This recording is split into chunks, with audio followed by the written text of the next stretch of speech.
Assalamu alaikum students. Today we will discuss unit number 2 exercise question number 10 remaining parts and question number 11, 12, 13.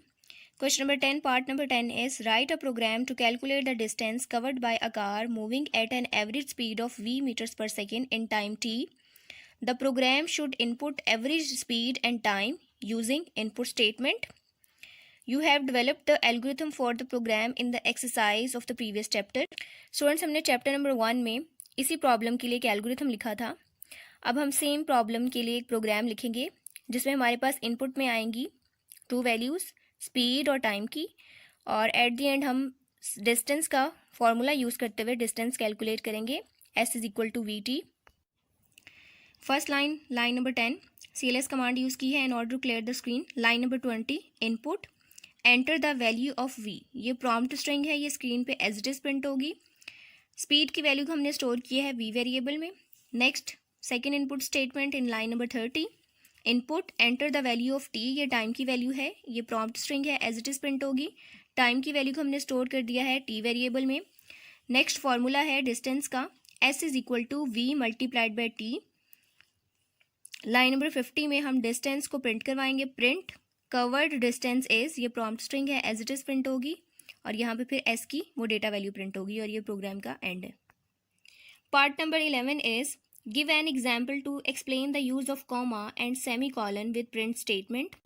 Students, हमने print statement में discuss किया था अगर हम print statement के साथ सेमी कॉलन यूज़ करें तो डेटा वैल्यूज़ साथ साथ प्रिंट होती हैं, लेकिन अगर हम कॉमा यूज़ करें तो डेटा वैल्यूज़ प्रिंट जोन्स में प्रिंट होती हैं. एग्जाम्पल ले लेते हैं. पहले कॉमा की एग्जाम्पल लेते हैं.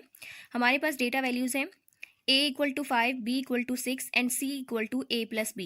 तीनों को प्रिंट करवाएंगे यूजिंग कॉमा.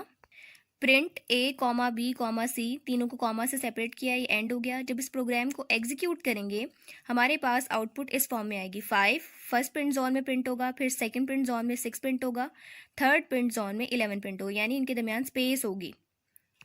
अब हम देखेंगे सेमी कॉलन की वजह से क्या इफेक्ट होता है आउटपुट पे. सेम हम डेटा वैल्यूज़ ले रहे हैं. A equal to 5, B equal to 6, C equal to A plus B. इन तीनों डेटा वैल्यूज़ को प्रिंट करवाएंगे using semicolon. Print A semicolon B semicolon C. ये प्रोग्राम का एंड है. जब ये प्रोग्राम एग्जीक्यूट होगा तो आउटपुट इस फॉर्म में आएगी 5, 6, 11, यानी फर्स्ट डेटा वैल्यू प्रिंट हो रही है, उसके फ़ौरन बाद सेकेंड और सेकेंड के फ़ौरन बाद थर्ड, इनके दरमियान कोई स्पेस नहीं है. स्टूडेंट्स, ये थी example use of comma and semicolon with print statement. अभी हमने नंबर्स यूज़ किए हैं. स्ट्रिंग्स की एग्जाम्पल हम बुक में डिस्कस कर चुके हैं.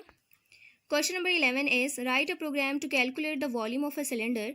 The program should get the values for height of the cylinder and the radius of its base from the user through input statement. Students, हमने एक प्रोग्राम लिखना है to calculate the area of a cylinder. Cylinder के area का formula hint में given था pi are square H, या फिर हम कह सकते हैं 3.14 multiplied by radius multiplied by radius multiplied by height. Area calculate करने के लिए हमें टू वैल्यूज़ रिक्वायर्ड हैं. First is the height, second is the radius. Start लेते हैं.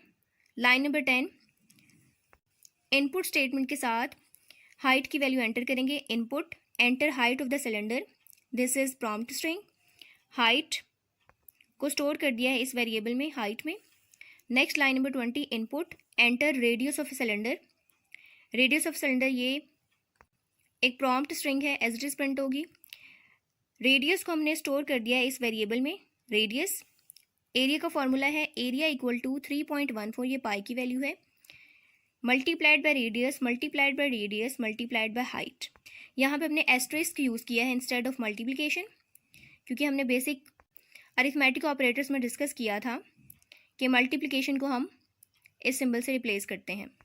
नेक्स्ट प्रिंट स्टेटमेंट यूज़ करेंगे एरिया को प्रिंट करवाने के लिए. Print area of cylinder is, ये प्रॉम्प्ट स्ट्रिंग है, एज इट इज प्रिंट होगी. उसके बाद सेमीकॉलन और ये एरिया, यानी इस एरिया की वैल्यू, तो डेटा वैल्यू यहाँ पे प्रिंट होगी. Line number 50 is end of the program. Question number 12 is write a program to compute the square of a given number. The program should get the number from the user through input statement. Students, simply हम input statement से वो number enter करेंगे और उस number को store करेंगे with name n. उसके बाद हम लेट स्टेटमेंट के साथ स्क्वायर डिक्लेयर करेंगे equal to n multiplied by n, यानी कि number multiplied by the number. Let statement optional है, हम इसको स्किप भी कर सकते हैं। Next, print square of the number equal sign, ये प्रॉम्प्ट स्ट्रिंग है, एज इट इज़ प्रिंट होगी। उसके बाद स्क्वायर की ये डेटा वैल्यू यहाँ पे प्रिंट होगी। Last line number 40, end of the program. Question number 13 is write a program to calculate and print the sum and average of three numbers using let statement. Students, हमने discuss किया था let statement optional है। let statement के बगैर भी हम variables को data value के साथ डिक्लेयर कर सकते हैं। लाइन नंबर 10 में हमने फर्स्ट नंबर लिया है let a equal to 10, let b equal to 20, let c is equal to 30। फिर हमने let के साथ सम डिक्लेयर किया है a plus b plus c। फिर लाइन नंबर 50 में लेट के साथ एवरेज डिक्लेयर करेंगे सम divided by 3। Next line number 60 में प्रिंट स्टेटमेंट यूज़ की है, प्रिंट सम ऑफ 3 नंबर्स, ये प्रॉम्प्ट स्ट्रिंग है और ये सम की वो डेटा वैल्यू है, ये सम यहाँ पे कैलकुलेट किया था। Line number 70 print average of 3 numbers, average की डेटा वैल्यू जो हमने यहाँ पे कैलकुलेट की थी। और last line number 80 is the end of the programme.